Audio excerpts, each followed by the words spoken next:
Alors dans cette petite vidéo, je te propose de te montrer comment est-ce que l'on fait pour additionner des fractions. Donc les fractions, déjà, qu'est-ce que c'est? Ce sont des nombres rationnels que l'on écrit donc comme ceci. Donc il y a toujours un numérateur, une barre de fraction qui est la barre de division, et le dénominateur.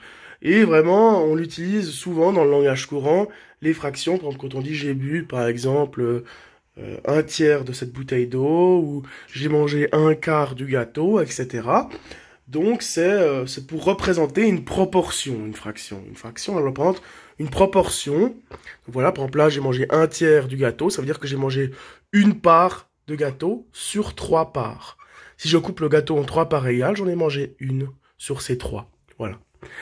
Comment on fait pour additionner deux fractions? Par exemple, si quelqu'un me dit, si on a une pizza, admettons, et puis que moi, j'ai mangé un tiers de la pizza et que mon ami a mangé un quart de la pizza. Et qu'un autre de nos amis veut finir la pizza. La question, ce serait de savoir combien est-ce qu'il va lui rester. Alors déjà, il faudrait savoir combien nous on a mangé. Si nous on a mangé un tiers, si moi j'ai mangé un tiers et que mon ami il a mangé un quart de la pizza, à nous deux, on a mangé quelle proportion de la pizza? En fait, on peut pas additionner bêtement des fractions comme ça. C'est comme si je disais d'additionner des euros avec des francs. On parle dans des unités différentes. Moi, je parle en tiers et mon ami parle en quart. Il faut donc trouver une forme d'unité commune pour pouvoir additionner les fractions. Je ne peux pas additionner des tiers avec des quarts, ça n'a aucun sens. Je dois donc trouver un consensus, une sorte d'un langage commun. Je parle en tiers, il parle en quart. Alors, on va parler ensemble en douzième. Pourquoi on va parler en douzième? On va voir pourquoi.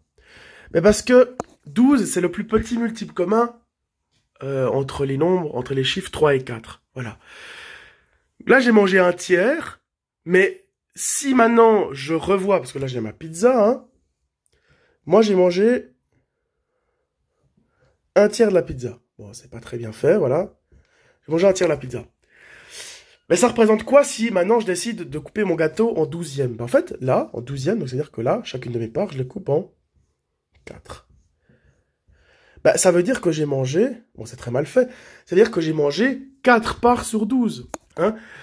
Simplement, mon gâteau, je l'ai coupé en plus de parts. Enfin, ma pizza, je l'ai coupé en plus de parts. Là, je parlais en tiers. Si je coupe ma pizza en 3, je mange une part. Ça revient à dire que si je coupe cette même pizza en 12 parts, du coup, je mange 4 fois plus de parts. Mais au final, ça revient au même. Mais c'est juste qu'on essaye de trouver un langage commun pour pouvoir ensuite faire une addition avec les fractions. Parce que là, je peux pas additionner des tiers avec des quarts. Je parle des langages tout à fait différents. Donc je dois trouver un consensus. Et le consensus, c'est le plus petit multiple commun entre les dénominateurs. Donc entre 3 et 4. Donc pour passer de 3 à 12, j'ai multiplié par 4. Hein. C'est pas que je mange 4 fois plus. Hein. C'est simplement que les parts, elles sont 4 fois moins grandes. Du coup, j'en mange 4 fois plus. Hein. C'est aussi simple que ça. Là, mon ami a mangé un quart de la pizza. Ça veut donc dire qu'il a mangé 3 parts sur 12. Hein. C'est de l'amplification, simplement. C'est-à-dire que là, il en a mangé une sur 4. Mais si maintenant, on coupe non pas le gâteau en 4 parts, mais en 12 parts, c'est comme s'il en avait mangé 3 sur 12. Hein. C'est de l'amplification. C'est-à-dire qu'on a multiplié par le même nombre le numérateur et le dénominateur. Finalement, on a une fraction qui est équivalente. Voilà. Et maintenant, j'ai un langage commun. Moi, j'ai mangé 4 parts sur 12, et lui, il en a mangé 3 sur 12. Là, j'ai du commun. Là, on parle le même langage. Donc, à nous deux, on a mangé 7 parts sur 12. Et donc, pour mon ami, il ne restera quoi? Il restera 5 parts sur 12. Il lui reste donc les 5 douzièmes de la pizza.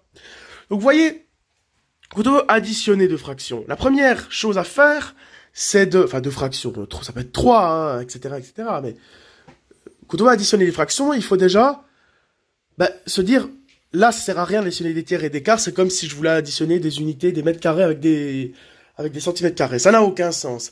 Il faut parler dans une unité commune, dans un langage commun. Donc, moi, je parle en tiers, lui, il parle en quart. Donc, on va faire en sorte de pouvoir retranscrire ça dans un langage commun, et ici on va parler en douzième. Donc c'est le plus petit multiple commun entre 3 et 4.